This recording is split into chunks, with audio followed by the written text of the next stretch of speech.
Bagi seorang arsitek, kita perlu mengetahui kebutuhan apa saja yang diinginkan oleh seorang pengguna. Kita perlu mengetahui sejauh mana setiap fasilitas yang kita desain atau yang kita rancang mampu memberikan kepuasan bagi kebutuhan penggunanya. Kebutuhan dasar mana yang dapat terpenuhi? Karena itu, diperlukan seleksi yang lebih rinci dalam menentukan prioritas kebutuhan yang relevan bagi sebuah desain atau bagi orang yang akan menggunakan fasilitas tersebut. Berdasarkan Maslow, hierarki kebutuhan dasar manusia merupakan kebutuhan fisiologis yang sangat penting untuk keberlangsungan hidup manusia. Dengan mengetahui kebutuhan dasar perancangan arsitektur, dapat dilakukan lebih cermat dengan sesuai kebutuhan. Kebutuhan fisiologis harus terpenuhi sebagai salah satu syarat suatu perancangan dikatakan berhasil untuk tahap awal. Bangunan seperti rumah sederhana, shelter, dan lainnya dianggap sesuai bila memenuhi kebutuhan manusia yang paling dasar. Kemudian, kebutuhan rasa aman menjadi prioritas yang tidak dapat diremehkan. Suatu desain yang baik harus memenuhi kebutuhan dasar manusia, setelah itu harus memenuhi kebutuhan akan rasa nyaman dan aman. Desain yang baik tidak berhenti hanya sampai di situ saja. Kebutuhan akan kasih sayang, cinta, dan sosial menjadi suatu hal yang perlu juga dipenuhi. Penerapannya dapat dilakukan dengan mengatur ruang khusus supaya mudah berinteraksi dengan orang lain. Setelah sampai pada tahap kebutuhan akan kasih sayang, maka proses selanjutnya adalah kebutuhan akan harga diri dan kehormatan dapat dilakukan. Biasanya hanya golongan tertentu yang ingin tempat tinggal atau bangunannya memiliki kehormatan dan harga diri. Tahap akhir yaitu aktualisasi diri. Ketika sebuah perancangan memenuhi kebutuhan ini, maka penghuni atau pengguna dapat mengetahui jati diri mereka dan melekat pada desain bangunan yang telah dibuat atau dirancang.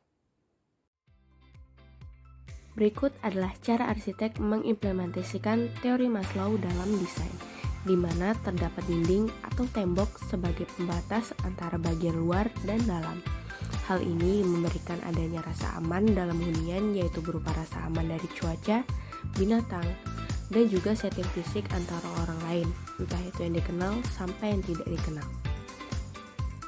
Pada bangunan ini juga terdapat tempat-tempat yang disediakan sesuai dengan kebutuhan penggunanya, seperti kebutuhan setting fisik antara pribadi dan orang lain, dan terdapat dapur untuk memasak sebagai kebutuhan sehari-hari. Kemudian adanya ruang pribadi dan istirahat berupa kamar tidur yang aman dan nyaman.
Setting fisik perilaku manusia mempengaruhi dan dipengaruhi oleh tataan setting fisik berupa kenyamanan, yang dimana keadaan lingkungan yang memberikan rasa sesuai dengan panca indera.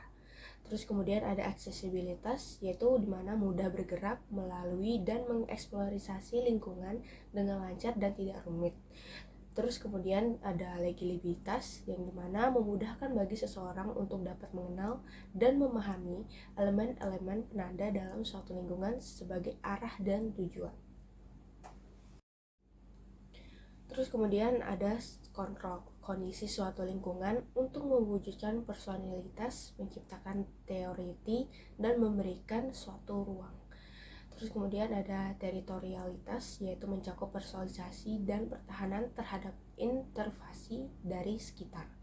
Terus terakhir ada keamanan, yaitu berupa rasa aman terhadap berbagai gangguan yang ada baik dari dalam maupun dari luar. Nah, dari pembahasan tadi kita bisa tahu banget kalau dari teori Maslow itu mempengaruhi dunia arsitektur, yang mana bisa memberikan kenyamanan hingga memberikan rasa aman dan keselamatan. Jadi arsitektur itu tidak hanya memikirkan tentang bangunan yang unik dan tidak masuk akal, tapi kami juga memikirkan tentang kenyamanan dari sang pengguna. Jadi tidak hanya mementingkan sebuah estetika, tapi kita juga mementingkan tentang aman, tentang privasi, tentang setting fisik yang berguna buat penggunanya. Iya, jadi segitu dulu yang bisa aku sampaikan di video kali ini. Kurang lebihnya mohon dimaafkan. Wassalamualaikum warahmatullahi wabarakatuh. Dadah.